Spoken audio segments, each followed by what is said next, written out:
Parashá Vayeshev.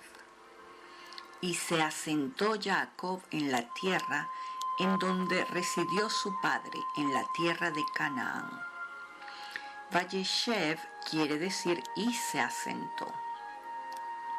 Mucho hemos hablado de lo que representa la comodidad, la pasividad y la inercia, conceptos que nacen de esta porción, puesto que Vayeshev nos está diciendo que Jacob se estancó cuando entró en luto por lo que creía era la muerte de Yosef. Podremos observar que la Torá algunas veces nombrará a este personaje Jacob y otras veces lo nombrará Israel. Si analizamos, veremos que solo le dice Israel cuando hay dos condiciones que se cumplen: cuando está conectado con atributos espirituales y cuando está dentro de la tierra de Canaán. Pero en cuanto sale de uno de estos dos marcos, él desciende al nombre de Jacob. Entonces, en esta porción vemos que lo que se cree un error de Jacob, que es la preferencia que tiene por Yosef, es en realidad un atributo espiritual. Veamos esto. Vamos al capítulo 37, versículo 3 de la Torá, que dice, abro comillas, Israel amaba a Yosef más que a todos sus hijos, porque era el hijo de su vejez, y le hizo una túnica de fina lana. Aquí nos llama la atención algo importante. Encontramos la palabra Ben Sakunim, que ha sido traducida como el hijo de su vejez, pero en realidad significa el hijo mayor o el hijo más elevado. Esta palabra nos está revelando que Jacob en ese momento está teniendo una visión profética sobre el estatus de Yosef.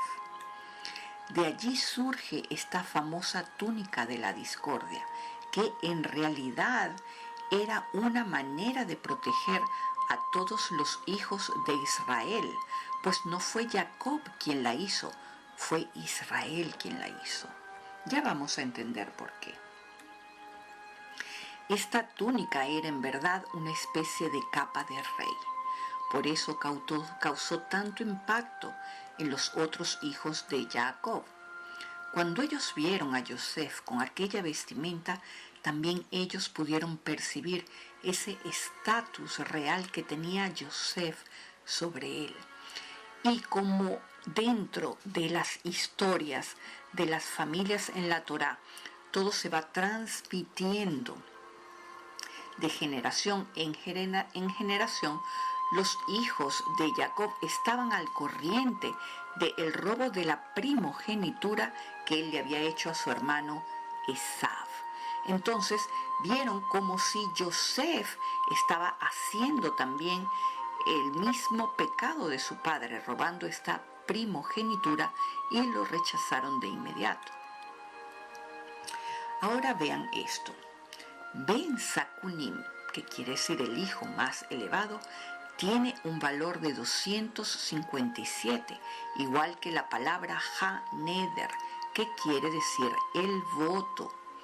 Esto no es cualquier voto, mis amigos, es el voto que hizo Jacob. Entonces, aquí está codificado que Jacob vio que de todos sus hijos sería Yosef quien continuaría manteniendo su palabra sobre el pacto que hizo con Hashem cuando tuvo el sueño de la escalera. Con respecto a esto, vemos que Yosef tuvo también dos sueños proféticos, y cuando Yosef cuenta el segundo sueño, su padre tiene una reacción un poco extraña. Veamos lo que dice la Torá sobre esta reacción de Jacob. Vamos al capítulo 37, versículo 10. La traducción dice: y se lo contó también a su padre, quien lo reprimenda diciéndole: ¿qué sueño es este que has tenido? ¿Acaso vendremos yo, tu madre y tus hermanos, a posternarnos rostro a tierra ante ti. Evidentemente esto lo está diciendo Jacob y no Israel. Pero además de todo eso, en hebreo no dice para nada esto. En hebreo dice lo siguiente. Jacob le dice a Yosef, ¿qué sueño es este que yo te he profetizado? Jacob dice Navó Ani. Entonces tenemos que preguntarnos, ¿quién soñó, Yosef o Jacob? En realidad, la Torá busca transmitirnos la idea de que ese linaje espiritual que Jacob obtuvo cuando fue elevado a Israel fue depositado en Yosef, pues él le estaba reclamando a su hijo que esto se lo había revelado a sus hermanos, cosa que despertó la envidia y el odio de ellos. Es increíble que la Torá nos ratifica esto mucho tiempo después, más adelante, en el libro de Números, en la Parashá Matot. Buscamos el versículo 2 y 3 del capítulo 30 que dice, y le dijo Moisés a los jefes de las tribus, es decir, en esa época eran los descendientes de los hijos de Jacob, los que habían adquirido el linaje de las tribus de Israel. Y Moisés le dice, esto es lo que ha dicho el Eterno, si un hombre formula un voto al Eterno, o se compromete con un juramento, no violará su palabra. Vean otra cosa fundamental. Sakunim, que quiere decir el mayor o el más elevado, por sí mismo tiene la gematría de 207, igual que Dabar, que quiere decir palabra. Y veamos que anteriormente Moshe dice que no violará su palabra. Aquí, en este versículo de la Parashá Matot, encontramos escrita la palabra Dabar de la siguiente manera. Aleph, Dalet, Bet y Resh. Esta forma de escribir Dabar aparece también en la Torá, en el Éxodo, en la Parashá Mishpatim, cuando Dios le dice a Moisés que enviará un ángel delante de él que lo protegerá, y le recomienda que si escucha su palabra, Hashem lo protegerá de sus opresores. Entonces, no es cualquier palabra, es una palabra con el Aleph por delante, es una palabra sagrada. Esto, mis amigos, nos enseña que asimismo como estos códigos de la Torá nos dice que el voto de Jacob se convirtió en una palabra sagrada que trascendió el tiempo y el espacio, pues pasó de una generación a otra, asimismo nuestras palabras trascienden el tiempo. Debemos convertirnos en personas de palabras confiables. Por ejemplo, no debemos decirle o prometerle algo a nuestros hijos que luego no cumpliremos, pues esto no nos hace confiable ante sus ojos, y la energía con la que ellos nos miran crea un ente energético en nosotros. Tampoco en los negocios debemos ser infieles con nuestras palabras, porque el honor en hebreo se dice kavod y depende del prestigio que se obtiene por tener una palabra confiable. De hecho, kavod significa respeto, aprecio y admiración. El kavod es una energía que se pone sobre nosotros y nos sirve de entrada ante la sociedad. El kavod que se obtiene por tener coherencia entre la palabra y la acción no puede comprarse. Es una energía que desciende sobre la persona. En otras palabras, es un mérito revelado que brilla en una persona.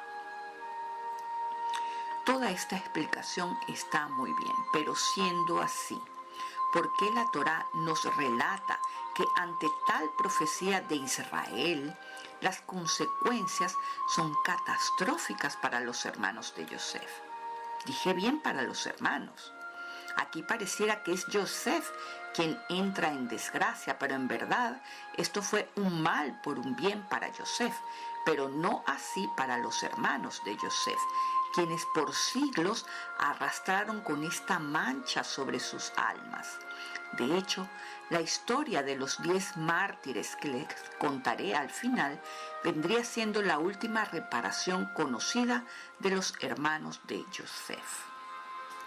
Lo cierto es que en la Haftará de esta porción nos dice que Dios no perdona la muerte de un justo, y mucho menos la venta de un justo por un par de sandalias.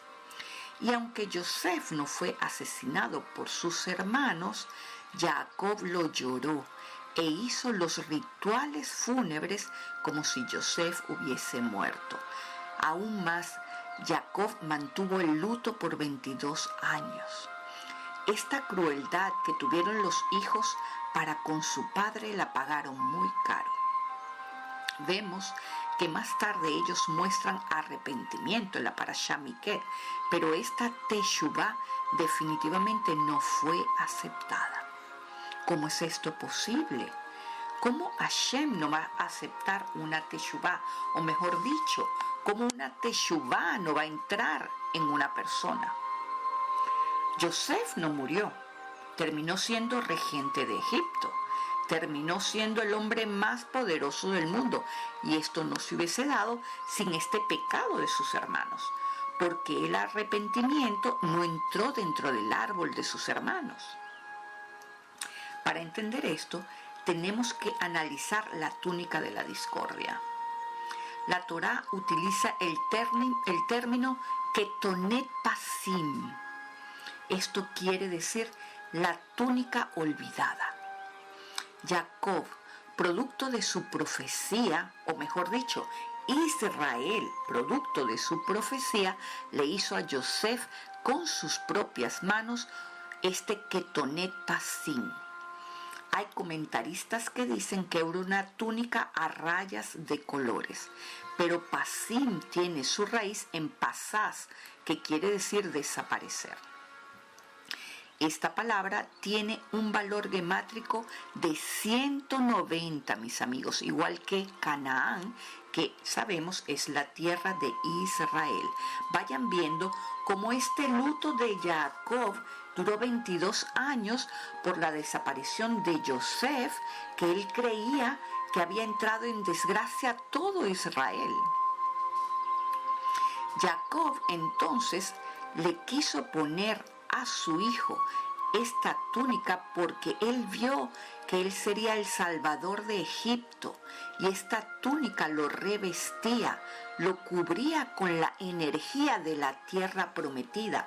En realidad, Jacob o Israel quería imprimir en la memoria colectiva esta promesa de Canaán, de la tierra prometida para los hijos de Israel. Hoy en día el talit, por ejemplo, es un símbolo del judaísmo y es una túnica que al bendecirla cubre al hombre de una energía que lo envuelve, que lo abraza. Entonces esto es un ejemplo de lo que hace esta túnica para Yosef. ¿Qué es lo que sucede más tarde? Vean lo que dice la Torá. Se levantó en Egipto un faraón que no había conocido a Yosef. Es decir, mis amigos, Yosef desapareció de la memoria del faraón porque los hermanos de Yosef le arrancaron la túnica que poseía esta energía de Israel y la contaminaron con sangre. Jacob, al darle esta túnica a Yosef, buscaba evitar este periodo de esclavitud que vivieron los hebreos en Egipto por este olvido que tuvo el faraón de los prodigios que hizo Yosef en Egipto. Por lo tanto, los hermanos de Yosef portaron esta carga también con ellos. Con el crimen que cometieron contra su hermano, cometieron un crimen contra todo Caal Israel, contra todo el pueblo de Israel. De hecho, ellos quedan para la historia como personas innobles. Nadie reconoce a los hijos de Jacob fácilmente como hombres con grandes atributos, como hombres sabios, con grandes poderes, como efectivamente ellos eran.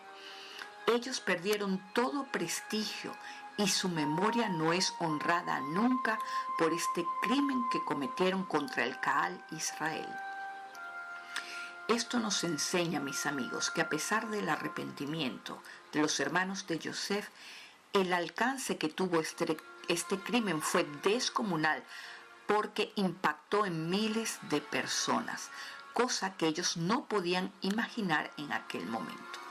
Asimismo, cuando nosotros atentamos contra alguna persona, no podemos saber hasta dónde lo estamos perjudicando, hasta dónde estamos alcanzando a sus descendientes, porque a veces hacemos algo injusto en contra de alguien y esto perjudica todo su futuro. Y tenemos que vivir con las consecuencias de esas fallas, mis amigos. En este sentido, miles de años después sucedió una masacre contra 10 grandes hombres, incluyendo a Rabí Akiva. Este gran maestro del que mucho hemos hablado estuvo en medio de esta polémica de los hermanos de Yosef. Esto está en un poema que se lee en Yom Kippur porque, entre otras cosas, este es el día de la Hilulá de Rabí Akiva. Después de la revuelta de Bar Kokhba, Adriano, el emperador, manda a llamar a Rabí Akiva y le dice: he leído toda tu Torá y he visto que Yosef fue vendido por sus hermanos. En las leyes de la Torá esto se castiga con la pena de muerte. Yo quiero saber quién pagará por esto, ya que no encontré ninguna reseña en el texto de alguien que recibió el castigo por la venta de este hombre, y nadie recibió el castigo que merecían estos despreciables hombres. Rabí Akiva escuchó atentamente lo que le decía el emperador Adriano, y ya ustedes saben que Rabí Akiva podía ver más allá de lo que decían las palabras, y él sabía que esta amenaza estaba siendo lanzada contra todo el Caal Israel de aquella época. Rabí Akiva le dijo entonces: dame 3 días y vendré a darte la respuesta.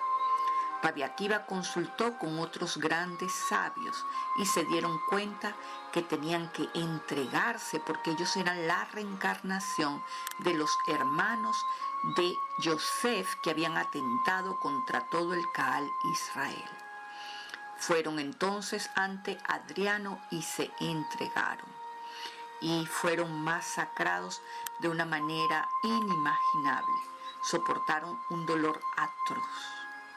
Y esto, mis amigos, es la última reparación que se conoce sobre este crimen que hicieron los hermanos de Yosef. En fin, esta historia nos deja muchas cosas para nuestra reflexión.